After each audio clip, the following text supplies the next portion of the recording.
新闻一开始先来关心花莲的灾情。统计到今仔日透早9点，有15个人死亡，78个人受伤。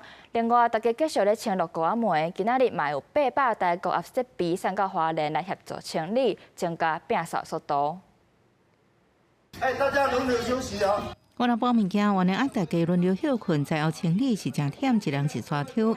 大家拢咧拼命清除，共互相卫生所落公霾啊。虽然物资陆续进入要花莲，毋过卫生所搁较烦恼，医疗量能降低，乡民健康无保障，爱赶紧互卫生所恢复作业。那目前我们的医疗量能几乎降到0。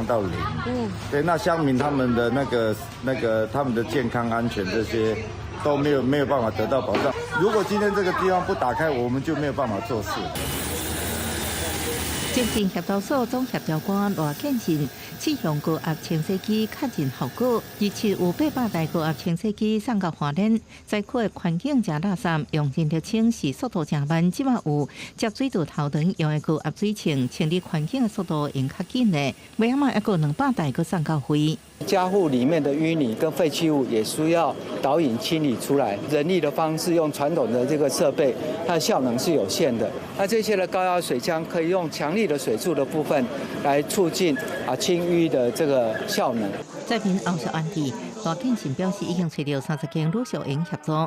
大组合处爱时间，会先协调细处为主，亲像辅助记者的同在区6公码的所有人员，大部分是靠空勤直升机吊挂将赶紧到入现场。实在在海防球领域学者组织稳定会，适合伫土质上软的所在进行运输的气垫船，能评估导致救灾可能。